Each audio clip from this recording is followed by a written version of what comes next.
Good afternoon, guys. We're in the shop. We're going to be starting another knife project. I know what you guys are thinking.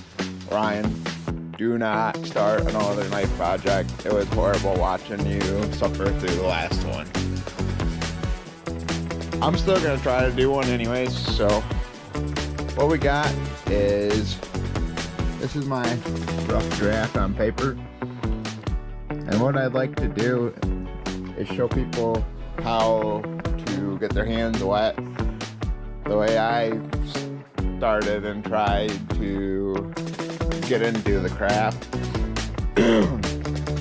So you can forge, you can heat treat, you can whatever.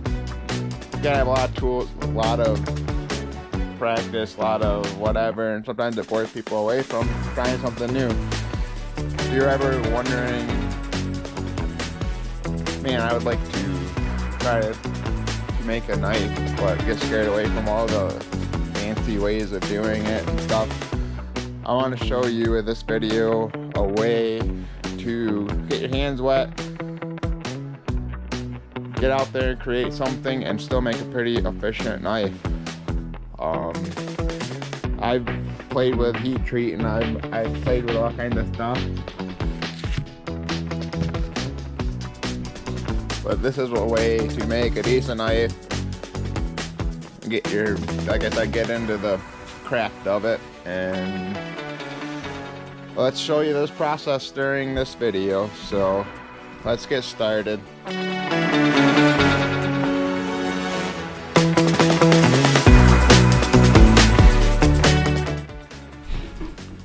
So I put a list together of some simple tools that you can find about anywhere that don't cost a lot of money, and show you how you can successfully make a knife without having all the fancy bells and whistles.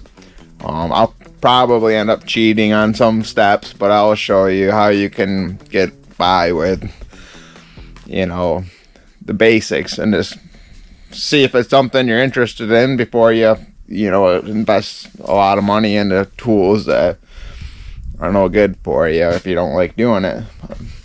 I come up with a list. You just need the basics. I might have missed a couple things. I'll mention them if I have. A hammer, something hard, angle grinder, a flappy wheel, it's always nice, a drill. And material wise, blades are already semi-hard. They're hard to work with, but if you don't want to go through the whole hardening process, you can make a pretty decent knife out of an old saw blade. So that's what material we're going to be using, and that's what I'm going to show you how to come up with a good knife without having too much fancy stuff to work with. So we're going to take one of these, and we're going to see during this video how it turned into one of these.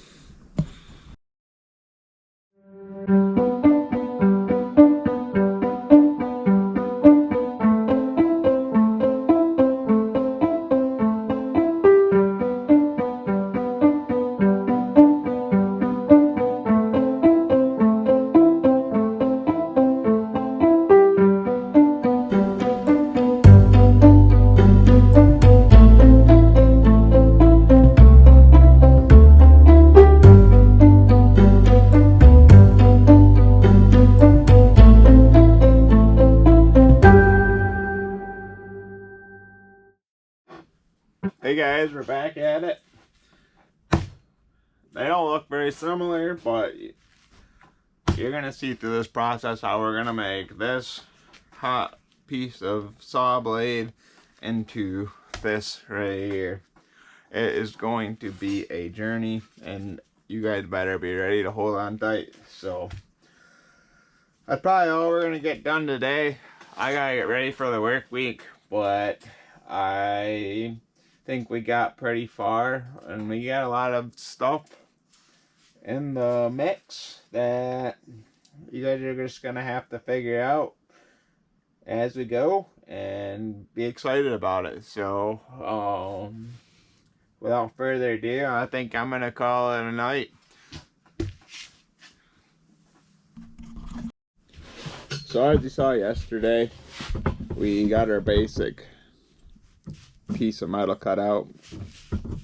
Very far from what we want, but it's all part of dialing it in. So what I'm gonna show you is, if I didn't have some of the tools that I have to make my job a little faster or easier, how I would do it if before I had those tools. So we're gonna need to shape this to match where we want for the knife, and we're gonna want to plane the sides down and get all the garbage off of it, and basically just kind of grind out our exact way we want the knife to look. So without further ado, get the old angle grinder out, which I already kind of have rigged up. Not fully, but maybe. I had to get a wrench.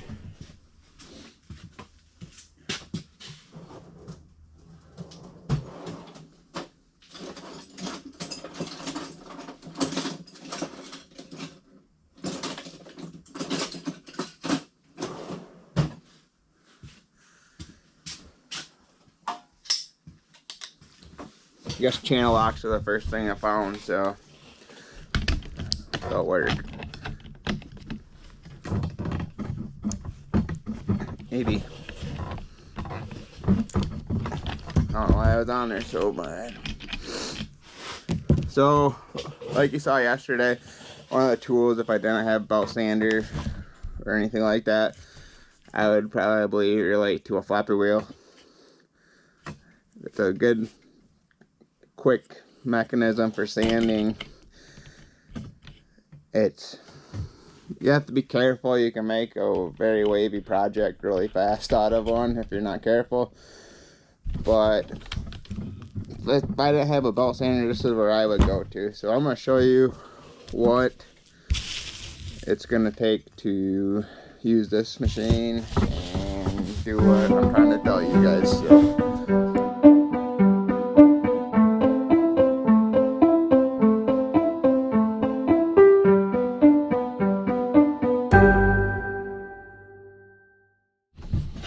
As you can see, we're accomplishing our goal. We're doing exactly what we need to do with it. Takes a little bit of a process. You also can see, it's probably gonna be hard to see it on camera. I'm gonna try my best. See how the light kind of bends there on the reflection? It's not a nice flat finish. If you dig too hard like I did in a couple spots, it's just hard to make it perfect, but in a pinch, you can make a very reliable knife this way.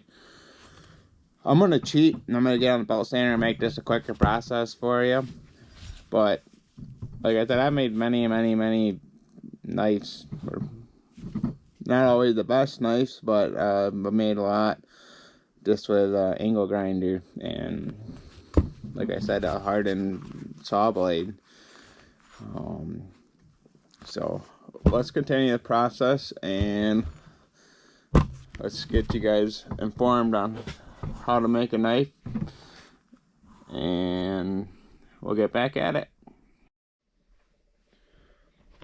We're back in the shop. We're gonna work on the new knife. We'll keep plucking away. We're not sure what the handle's gonna be yet. Still waiting to hear. Just wanted to show you a couple of the most important tools. The simplest things too. Like I said yesterday, we got a little more material on the blade than we need, but we're gonna slowly tweak it in. You can always take material away. You can't always put material back on. So I like to give myself a little more room, and I like to work it down to where I'm comfortable or enjoy it or whatever. So a Sharpie or a scribe or both are always gonna be your best friend. I reference pointed where kind of the blade's gonna end according to my drawing. I marked out what I kind of want to take away to kind of get to this closer look. Handle is way bigger than we need still, but I want to save enough room to excuse me, sorry, enough room to do whatever I gotta do to make it happen. So I am going to get to grinding and at least get the blade kind of profiled for you guys, and we'll go from there. So sit tight.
So we've been sanding on the blade, trying to sand it flat, get a good base to start with, shape it.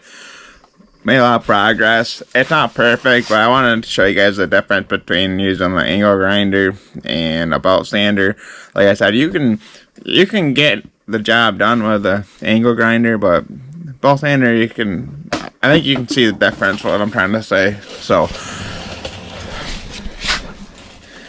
see how that's all plain, kind of pretty much got these scratch marks going this way. They're all the same plane. We got a little more work because we can still see some scratch marks going the other way.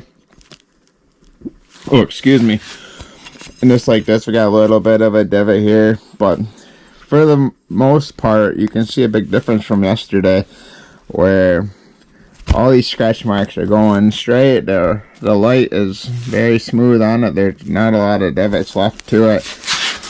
Our shape is getting really close.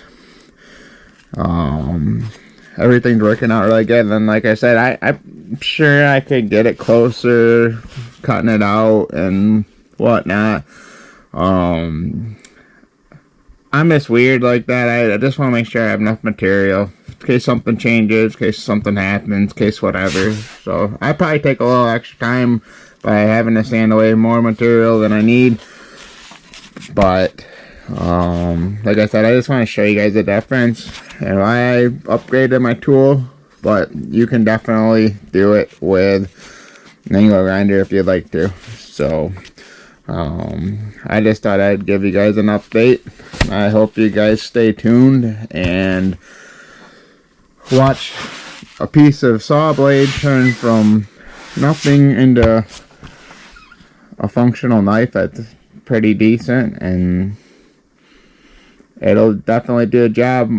Probably do it better than most of probably better than most knives you buy from the store. I mean, they just don't make them like they used to. So hold on tight and be ready for the next episode.